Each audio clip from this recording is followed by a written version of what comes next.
Welcome to the Jam Yearbook. I'm Jim. And I'm Matt. We're here to take you on a journey through the years as we explore the music in our lifetime and the impact it's had on us and the world we lived in.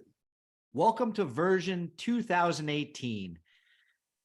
Matt, I feel like a big kid, where 4 years ago seems like it was a lifetime ago. I'm sure the pandemic had some play in that. But you got to tell me, how are you feeling about 2018 today? You're right. 4 years made a huge difference. Yeah. Neither of us found much to wrap our arms around in version, even, 2014, 4 years prior. I couldn't even find much when I was exploring back then. And looking back in the notes for version 2016, there were, very few groups that I got excited about. But as the late 2010s progress, we're both able to come around on new music again. It's like building. I don't think, 2018, again, it wasn't as good as maybe like 2019, but again, we're building. Yeah. So what about you? Well, I agree that 2019 was a better year, definitely, than 2016. It'll be interesting to go to 2017. I'm a little curious, but I don't think we're going to be happy. And I'm going to predict that 2020 is actually going to be an exciting episode for us. But you're definitely correct about 2014. That was just really dull. Sorry, people. Yeah. I bravely stated in our 2019 episode that I thought the end of this decade was experiencing a new shift in music, and that someday these will be viewed as classic years like 1991 or as we saw 1984. They have to happen sometimes, right? We can't be old men just yelling at clouds, acting like those years were the best and they can never happen again. But we got to get started somewhere, and this is a year that we had a lot of tragic loss. So we're going to start the episode honoring some of the amazing people we lost in 2018. Seems like the last few episodes we've done have been short of this. Well, everybody get your hankies out because this one runs a little bit longer. Yeah, there was a lot. We'll start out with Mac Miller. I never realized how important Mac Miller was to people until we went to Pittsburgh this past summer, and I started talking to Owen about him. Mm-hmm. We visited Frick Park, the benches, tables, everywhere. People, left messages to Mac and quoting him and thanking him for his music, just markers left there on purpose for people. It was really moving to see how many lives he touched and how important he was, especially when I saw Owen reading all the messages. And we later found a place where there was a mural that somebody had painted that we visited, and somebody snuck a Prince symbol into. So oh, nice. Go Prince. And I had written off Mac Miller's music after only hearing a small sample size. And I couldn't have been more wrong. I don't have a song of his on my 5 this week, but listen to Swimming, his 2018 album. It's so smooth and dreamy. He unfortunately passed away from an overdose. Yeah, I sent you a message this weekend. I had never intentionally put on a Mac Miller album and wouldn't have known if I'd heard him before. But I put him on while I was cooking in the kitchen. And 2 songs in, I was a fan. I really enjoyed his music. I thought that it was very unique, and he was super, super talented. He definitely had a great talent, and his loss was an unnecessary tragedy. Yes. And then there was Scott Hutchinson, frontman for one of the first indie bands that I found and became a fan of, Frightened Rabbit. There was always an honesty in his music and a real willingness to bear himself. And I remember when I first read the news reports that he went missing, and it didn't sound like there was going to be a happy ending as he had dealt with depression. Many of his lyrics, they would center around some kind of darkness, but often end on a note of like seeing, a light at the end of the tunnel, that, there's hope. But that's the thing with depression. You get very good at hiding it, or maybe you see it as protecting others from your darkness. Yeah. Well, like Scott Hutchinson, Avicii, or Tim Abeiling was another tortured soul who gave so much happiness to the world.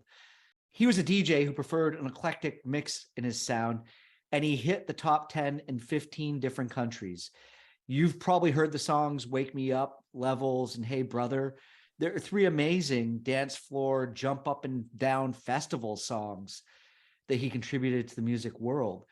And he also had been suffering from depression, and he died suddenly on April 20th in 2018.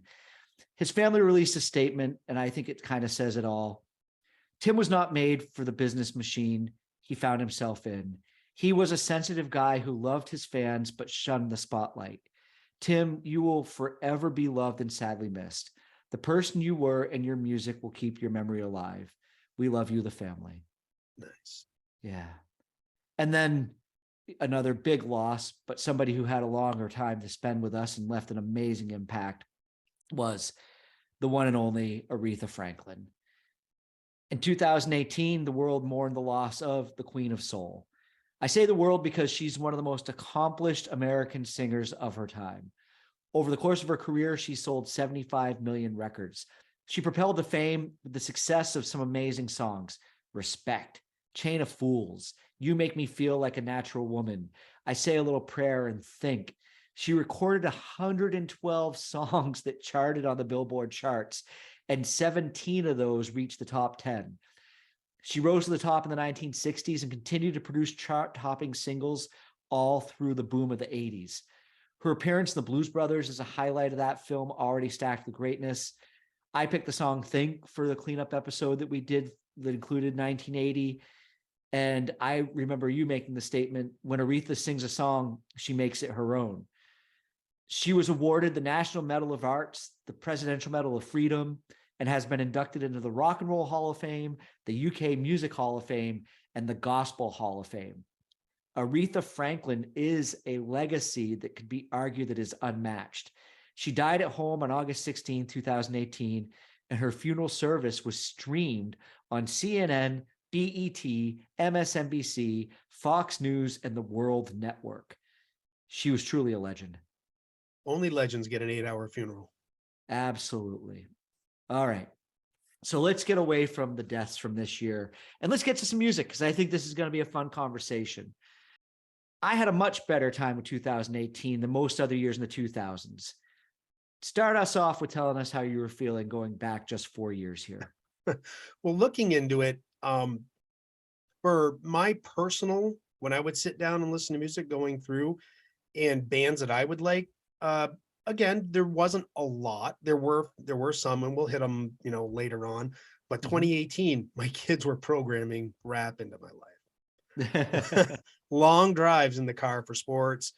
We would listen to them and we'd let them control the music, just Bluetooth to the car stereo.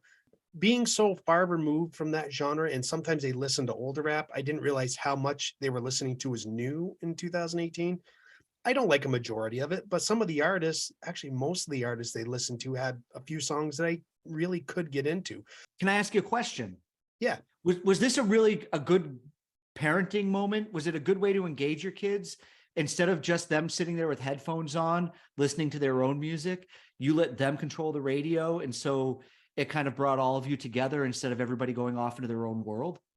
Yeah, I think it's important to take that initiative and that interest in what your kids are listening to. I like that. That. Otherwise what are you going to do? Just sit there in silence? No, I think that's great. Yeah, you might as well have a conversation and understand why they like this, who they like, and maybe question them on, why would you listen to something like that? But you learn a lot about your kids when you take that time with them. Definitely. Yeah, definitely. But we've talked about Kanye and Kid Cudi. We'll probably stop talking about Kanye for quite a while here, probably forever. But they teamed up to release Kids See Ghosts, which is really good. I heard that from my kids a lot. And I also heard a lot of Denzel Curry, Travis Scott, 21 Savage, XXXTentacion, Logic, Migos, Post Malone. We've talked about some of those before. And usually if I asked, who's this? They could probably tell it was something I liked. I'm still not 100% able to identify many of the rappers right away, but I'm learning. I'm still learning. I'm much better at it than I was a few years ago. So I can't say I hate rap. Some of the content, yeah, but my parents probably didn't like some of the metal music that I was listening to when I was my kid's age, right? I could do without some of the content, but I don't know the life lived to come up with those words. So I always try to keep an open mind and put myself in another person's shoes as to why they think that way or why they feel that way. I think we have a lot of the same challenges with rap. Rap definitely has matured. This isn't Run DMC that we kind of grew up with. There's a lot of slow jams now, real chill. We tried it for being too cool to sound like they care. And I'm wondering if, that was just, the old man yelling at clouds moment because we really don't understand it as much. But this rap, it's still pretty raw though, lacking much of a lyrical filter. If we go back to the content of it, Mhm. but through it all, I don't doubt the authenticity of it. I've enjoyed some of what you shared with me this week. You made a playlist for me so that I could know what you were living through. I And like these little care packages I've been sending you lately. yeah, at first I was hesitant and I thought you just decided I needed to suffer through it like you did.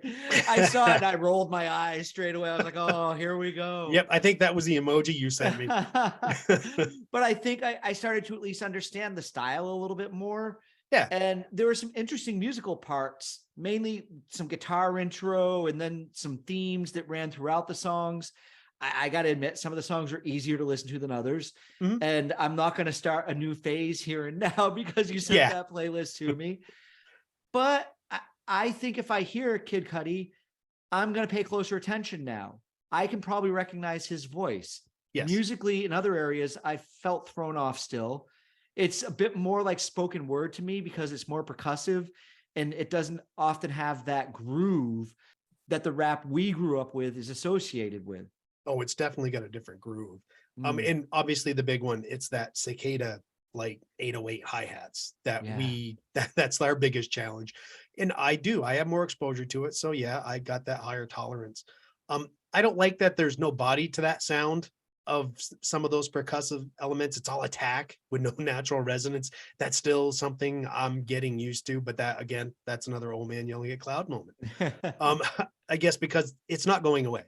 But at least back in the 80s or 90s, what we heard, it was a timekeeping device and not this rapid fire device that's used for an effect in a song, like an actual instrument, not just that timekeeper. Yeah, that's my biggest struggle with it is the constant use of the 808s. And for me, I can't hear where the musical originality is in there.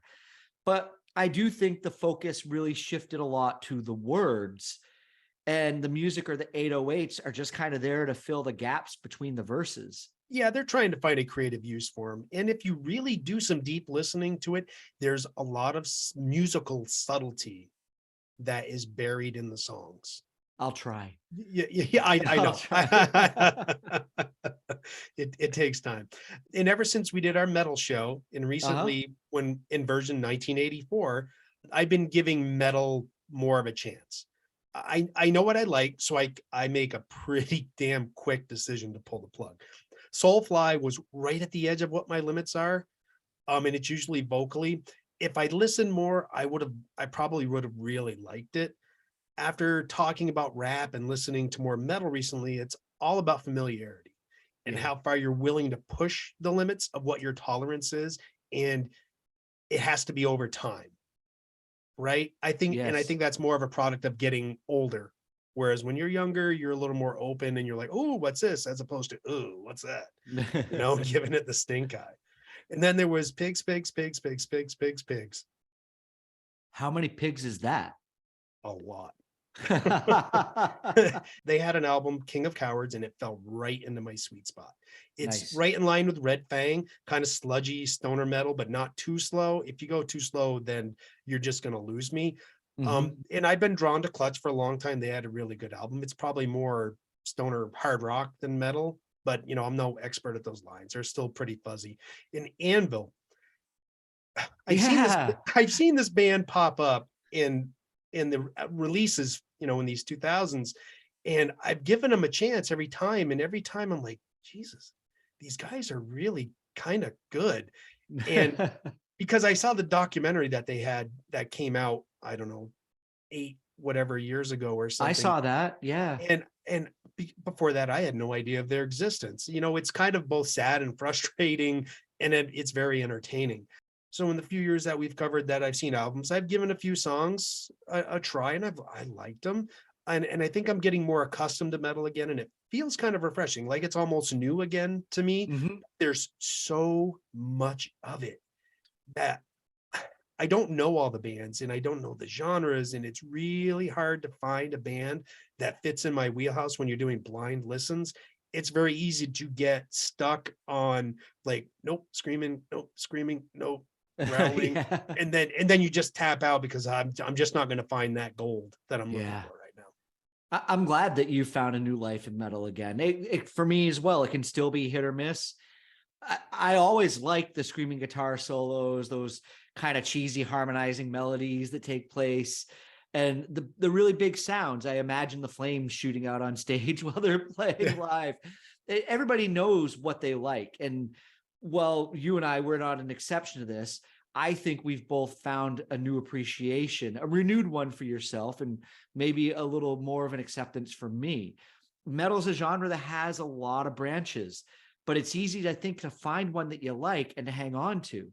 Yeah. Yeah. I began the show hinting around the narrative that I would revisit my thought that the end of the 2010s were a new beginning of a new great musical era. I never want to pigeonhole music with the opinion that only 1991 was the best year. I've heard people say this, or only the 80s or the 70s had real music.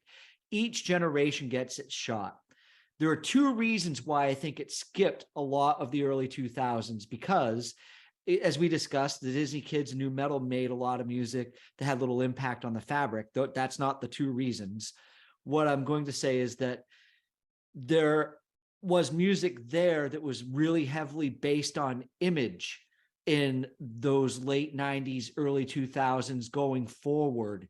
And that TRL that we've talked about, the Britney Spears, the Beyonce, you almost have people talk about how hot somebody is or how beautiful they are before they talk about how great the music is.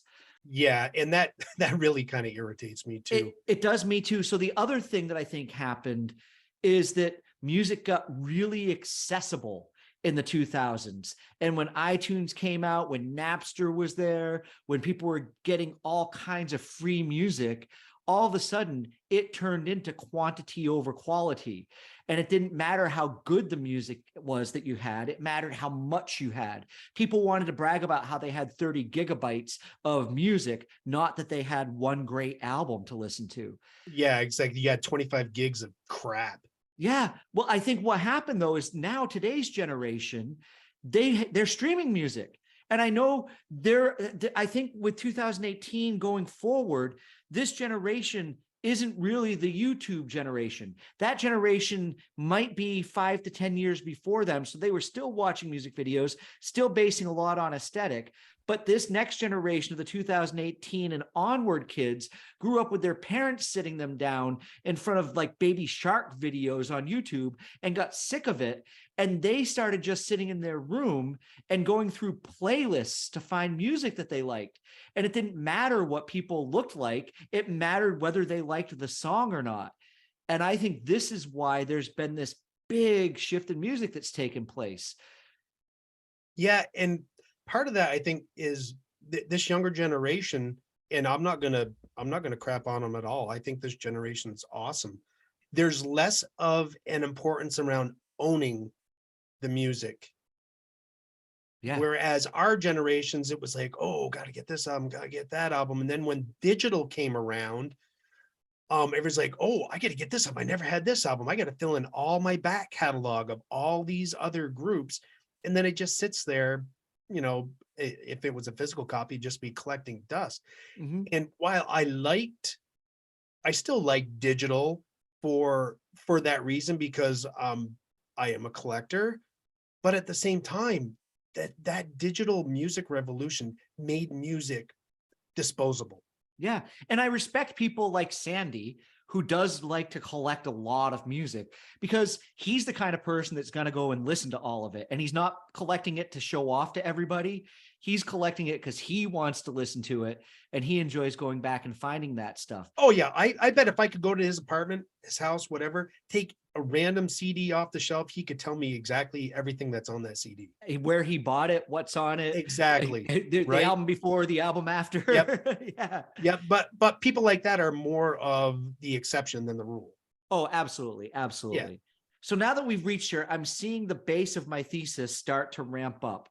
A lot of new bands are appearing. The sound is definitely different from 2016 when we covered that. And I got to be honest with you, I had a tough choice choosing my 5 this week. In the 2000s, that hasn't been a struggle with the exception of a year or two. There are always going to be a bunch of singers, songwriters, and bands that are going to ramp up toward the next couple of years. And keep in mind, before we got to 1991, we had Nine Inch Nails, Soundgarden, and even Nirvana's own Bleach were ramping up the years prior to that. And you can't deny, like we've done years in the 70s, 80s, 90s, and 2000s, that you look at the lists of like albums released, and it is so huge now. Yeah. There is so much new music that it's so hard to find something, and something that is really, really great. I think it's easier for it to fall through the cracks. My friend Tim made the statement when I was talking about this thesis in one of my chats that right now, really within the past 3 to 4 years, it's one of the times there really has been something for everyone. There's so much music out there Yes. that if you want to dig in and find it, there's just all kinds of great stuff. Yeah. And it doesn't feel like one thing has a stranglehold, No, not at all. like I what we think noticed with the new metal and the Disney princesses. yeah, that and definitely the Disney kids for many, Yeah. many years. And I think when we had Harry and Mercedes on, they agreed with that assessment on version 2019. But I think thankfully things had started to change here in 2018. We had glam rock reemerging with the Struts, singles by the Snuts and Seagirls signaled like a real return to alternative rock. Jane, an artist that I've talked about before, had an album that I struggled to keep a song out of my 5 from. Honorable mention for her song Inspector, which geniusly uses the theme from Inspector Gadget. I did like that. Yeah, I'll dig a little deeper when I get to my 5, but I really feel like music caught my attention again in 2018. And for the next few years, it still just gets better. I'm looking forward to doing version 2022 to see if I think it's beyond its peak or if we're kind of experiencing those residuals. Because we know that even though everybody goes back to 1991 and says, oh, that was such a great year, there were albums that were coming out in 93 and 94 and 95 that we were still digging and getting into the same exact way we liked them in 1991. Oh yeah, and I feel like these late teen years, we're going to be finding new things for a while now, Yeah. because there's just so much to dig through. So you said that this music caught your attention again. Did it catch your attention in 2018, or was a lot of it something that you discovered more this week? I know you've mentioned Jane before, having listened to her back then, or what, was it through exploration? Matt, I did not have to explore music this week. Back in 2018, this was when I started my weekly listen of a new release playlist. And if I found a song I like, I would set it aside for a later listen. So when I dug into my Spotify this week, I had all of these songs from 2018 that I remembered coming home and playing to Linda and being like, oh, you got to listen to this one. You got to listen to that one.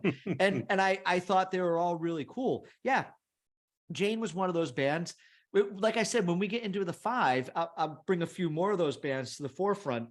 I didn't want to just name drop a bunch of them all at once.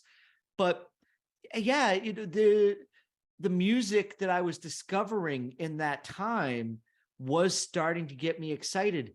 And I don't know if it's because I went through that phase where I was trying to listen to more women's music, which I've talked about in previous episodes, because that's also apparent when we get to our 5 this week.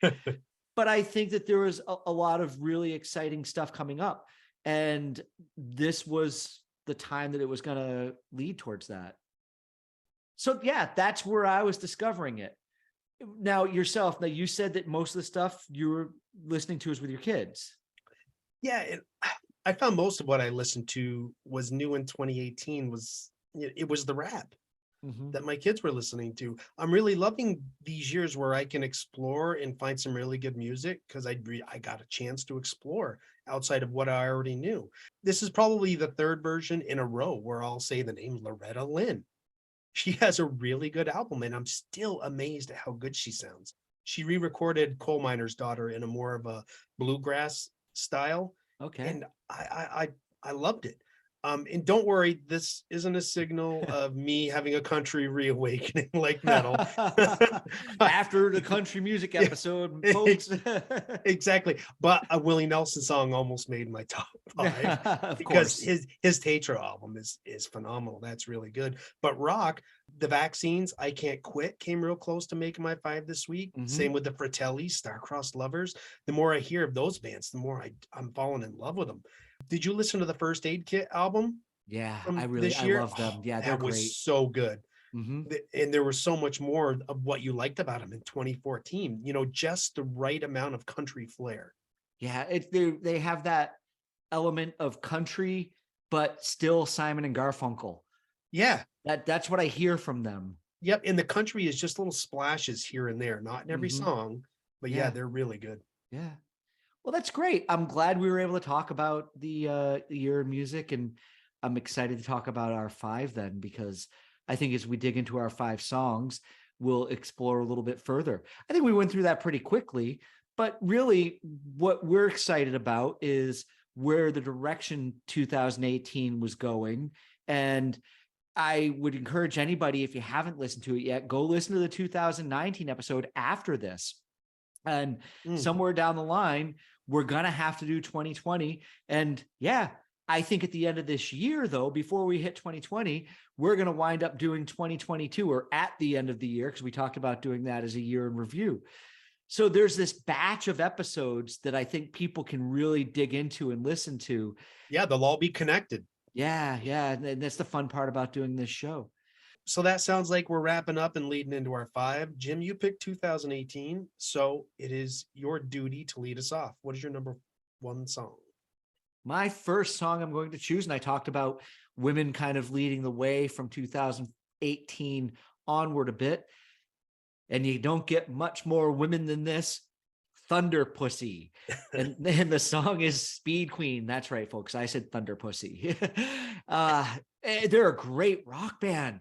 I talked earlier in either version 2021 or 2019 about how I started digging into the women's music.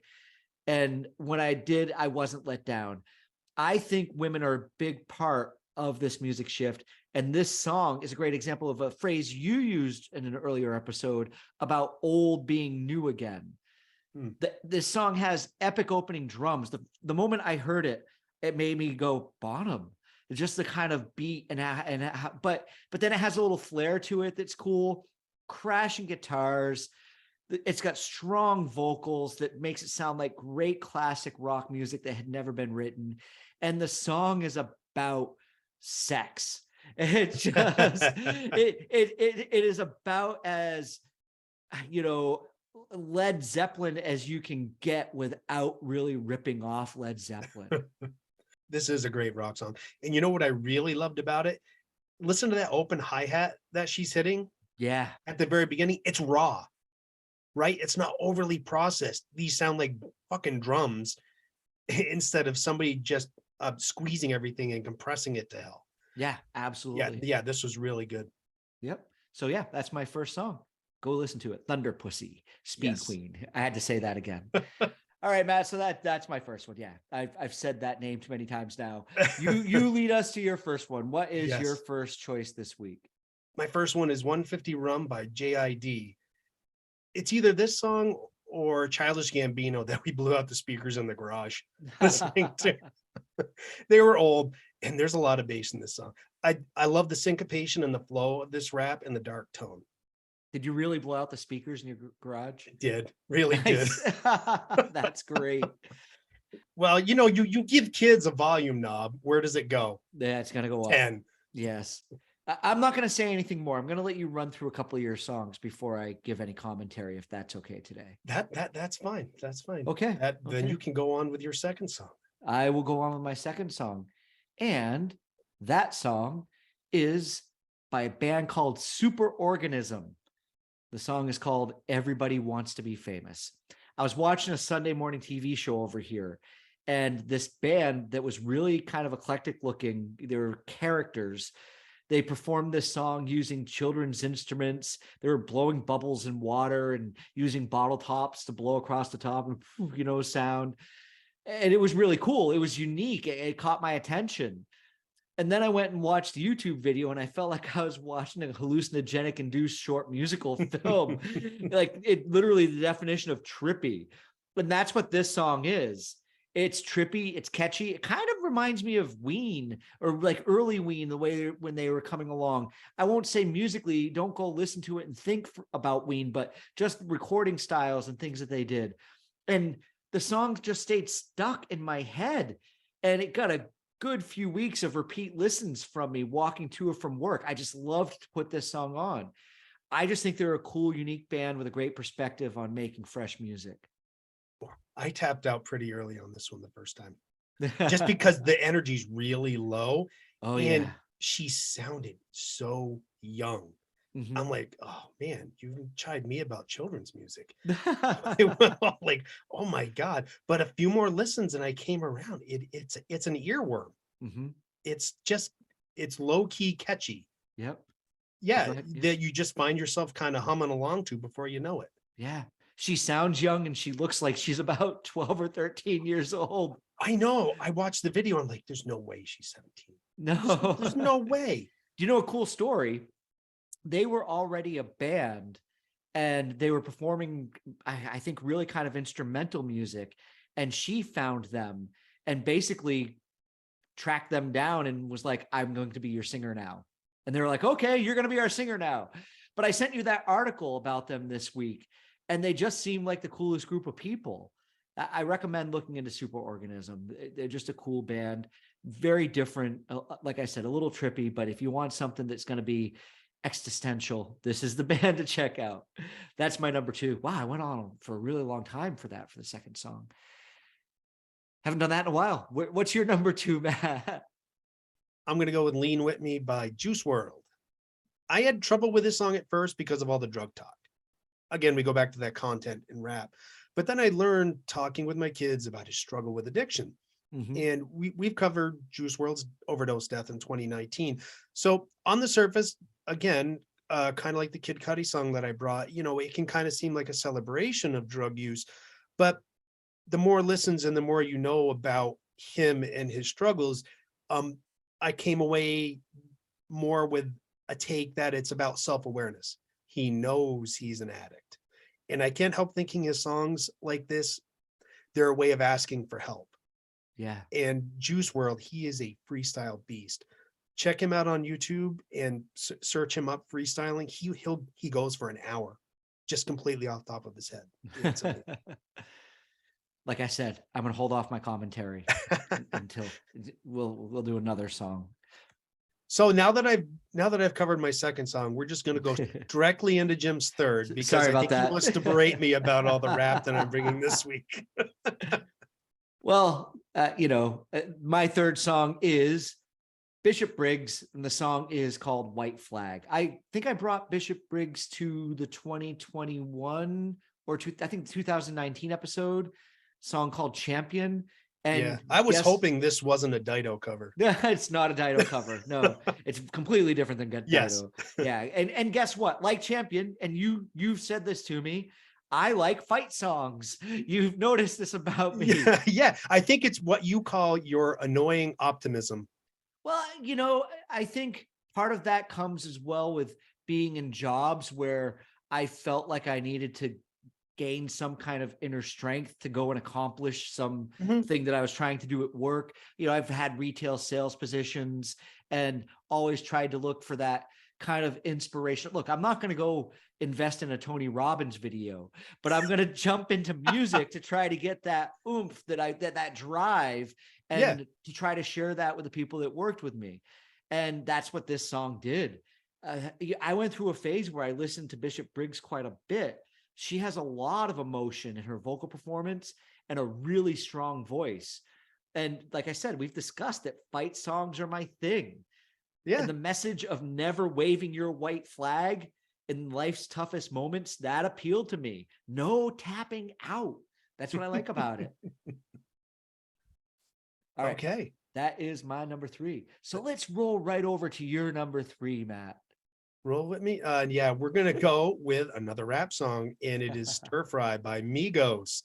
Holy rap Batman. It's just got a great beat. It's catchy rap.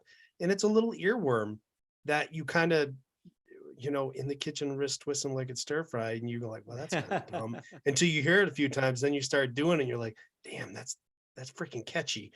Yeah. And I have to say, rest in peace to Takeoff, one of the members of Migos. He recently died from gunshot wound Oh, that's a shame.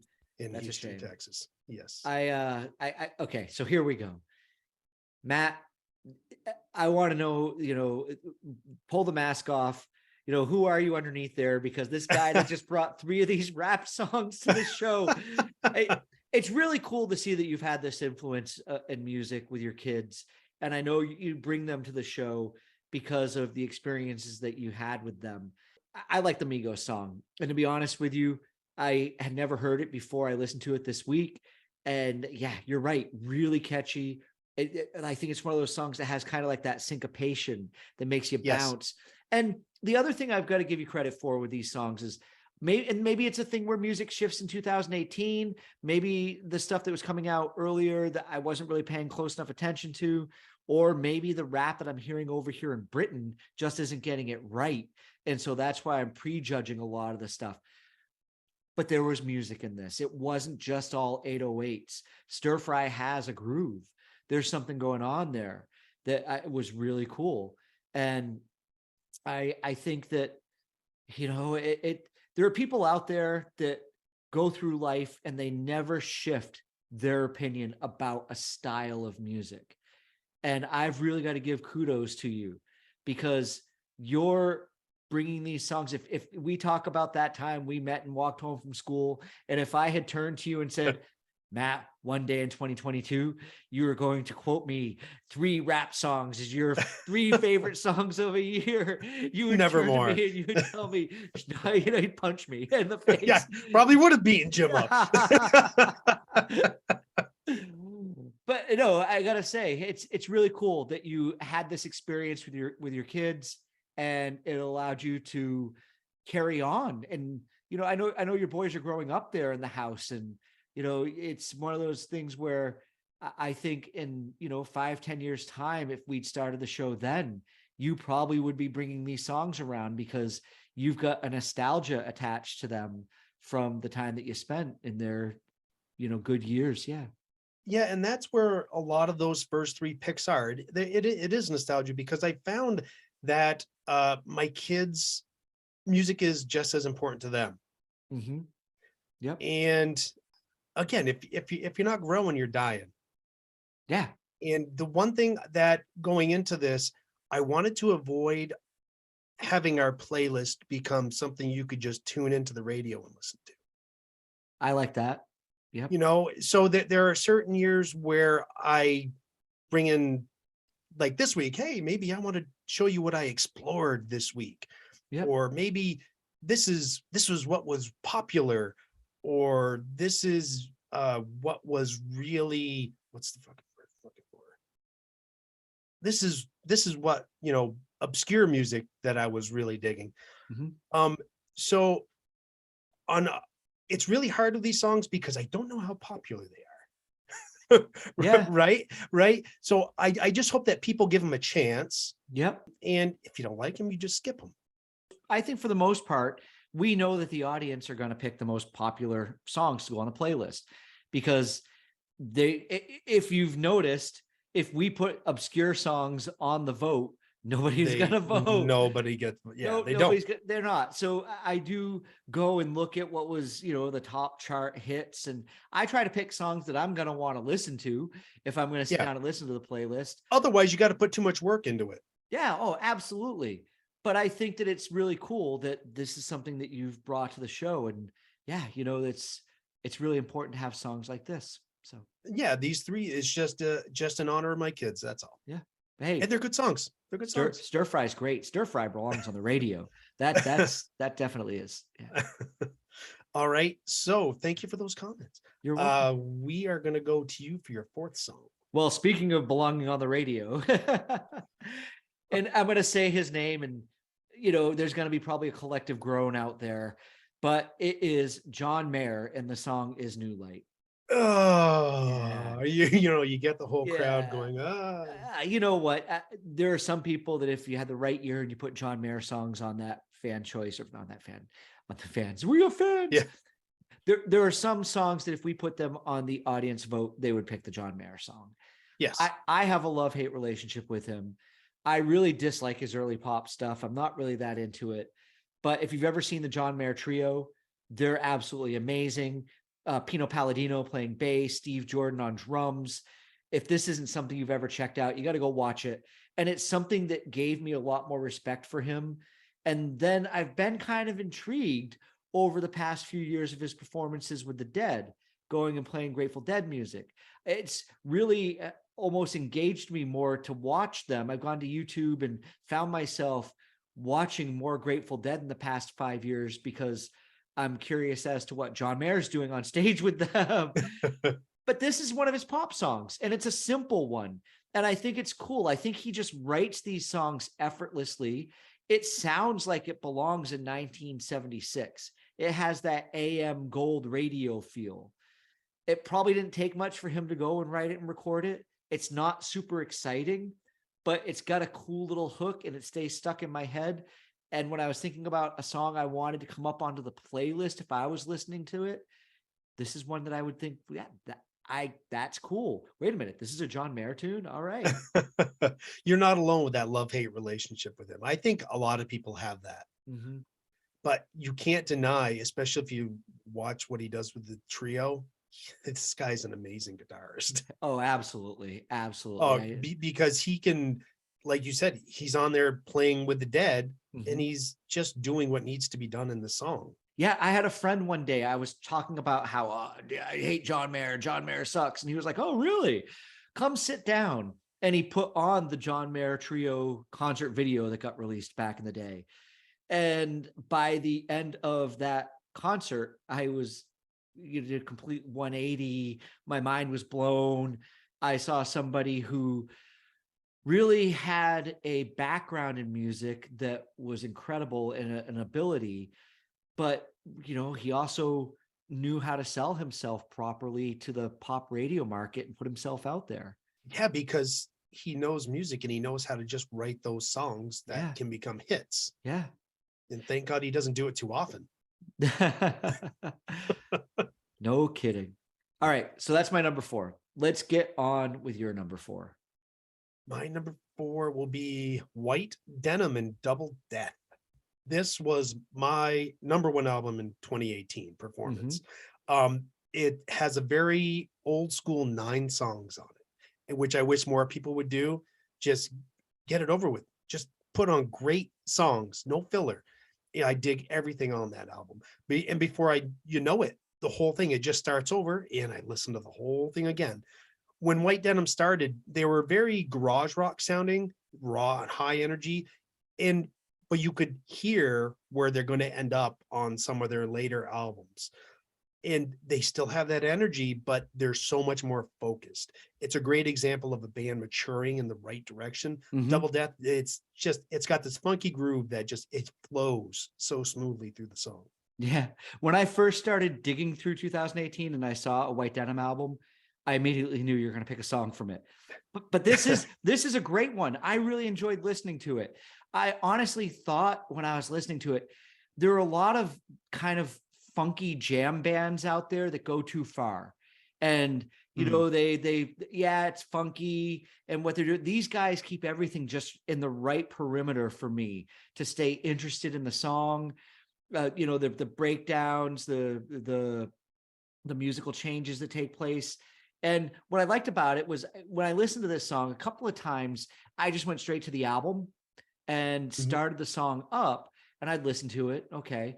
And like I said, a couple of times I was doing something, so it went to the next song. And the next song was this raw rock song that was kind of completely different from it. And I really got to notice that they had that really cool ability to write good music.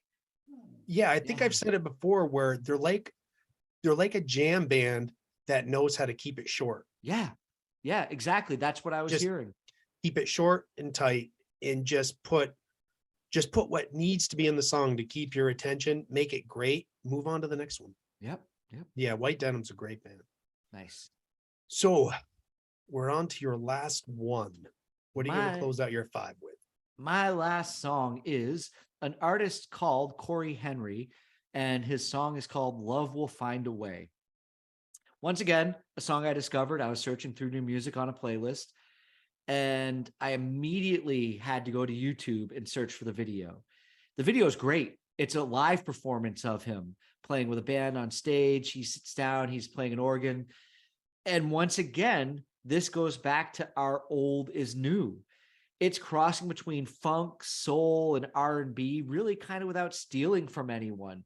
And I think that's what's important with this old is new philosophy or, style that we're hearing, is that it really shows great influence of music that we enjoyed a lot of years ago. I think maybe if these types of bands had come out in 1991, and not the alternative music or anything, it would have seemed like it was really just kind of directly ripping off what happened in the 70s. But because we're here almost 40 years later, there's something that they've been able to do with the music that's allowed them to separate themselves from that era and really make it sound fresh and original again. I love the rhythm guitar, just chunking the wah-wah through it. And like I said, he's playing organ. That sounds amazing. The background vocals, singing, that's so smooth. The song structure and the writing, the way it breaks down is fun.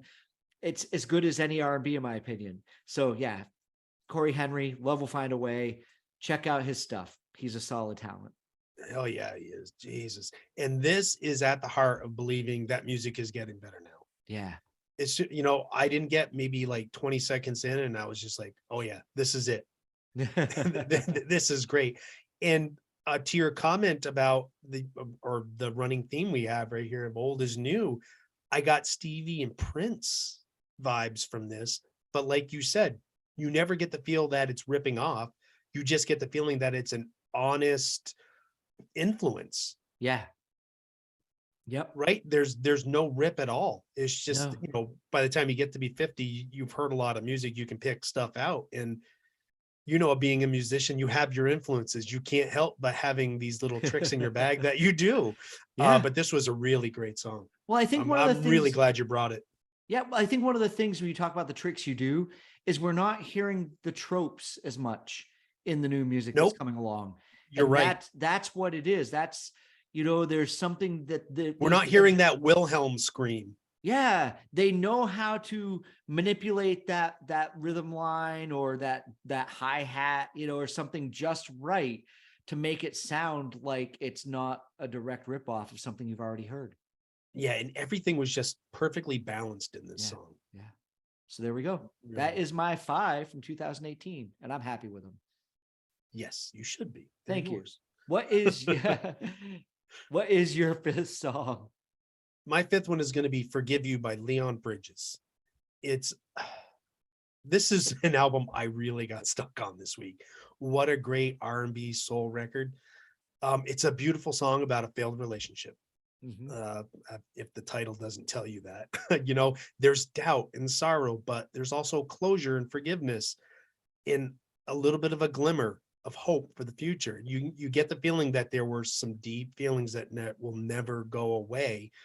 And through it all, while it is dealing with a highly emotional situation, you're not subjected to this just dripping with emotion music. Yeah. It's almost hopeful sounding, especially at the end, we're okay. There really is like an uplift of hope at the end of it. I can hear that. I really enjoyed it. I liked listening to it a lot. It was one of those songs that as I was walking along to work and listening to the music that you picked for this week, I was kind of like, is this Jim in 1980 something listening to this music? Not that it sounds like a 1980s song, but once again, like rap music, this is a direction that you've gone in that kind of surprised me. And it really has a good sense of emotion. It's not a pop song by any means. It doesn't, no. Although it's got its own sound. It's not based on trying to get you on a hook. But there was just But it's something, not like slapping you in the face with emotion either. no, there was just something about it that was really good. And yeah, Leon Bridges is one of those guys that I think is teetered on the edge of breaking over here in the UK, but not in a massive way. So I've been exposed to him a little bit, but maybe through a song he's backing up with a major DJ or something like that. I've got to go back and listen to more of his music, and this song's going to prompt that for me. Cool. Very Yeah. good. So now we're done. Yes. And now is the time where we reveal where we're going next. And it's my turn this week. It You is. chose I 2018. picked 2018, so you get to choose where we're going to go. Yep. The last, bunch of versions. We've lingered in the 2000s a bit. Mhm. And we haven't hit the 90s in a while. So we're going to go back and we're going to go and check out 1998. This will be good. Is this our first wedge year? Because we've done 97 and we've done 99. Oh, yeah. Yeah, I think it is. That'll be cool. That'll be a lot of fun. Yeah, I'll have to revisit what my 5 were in 97 and 99 and see where the differences are. I think what's cool about that is we're gonna have more wedge years as we Yeah. close in on the show. But then it's cool to reach these kind of moments, because when we do research the shows, we often will pop up. First thing I do most of the time is I'll punch the year into Spotify, and I'll start rolling through and seeing, what's there, and go, no, that was released in 1997. I can't pick that one. That's what's annoying with playlists. Yeah. You almost get hyped to bring a song, only to find you can't bring it. Oh, absolutely. Absolutely. There are songs that I've sent off a message to you saying, oh yeah, because we're always like this one, that one, this one. Yeah. And there are times where I've done that and then I've had to message you back, or you've messaged me and you've been like, no, Jim, that doesn't work. But this will be fun because we've done a lot of research around 1998. So I'm looking forward to seeing what's going on. Yeah, it should be good. All right. Much like this version was. Yeah. So we will do that. I think it's my turn to wrap it up this week. I think it is. Okay. Yeah, everybody, thank you very much to listening to our show, The Jam Yearbook. It's been fantastic. Make sure you go to our Facebook group page. Just look it up if you're not friends with us, The Jam Yearbook. You can find these polls that we're talking about. You can search The Jam Yearbook, hashtag The Jam Yearbook on TikTok, and watch very bad videos that we make. And they're not a lot of them, but the more of you that maybe come along, the more we'll be inclined to make. Matt, once again, always a pleasure sitting here talking to you about music, even if you're wrong. I'm only wrong half the time. The other half, you're wrong.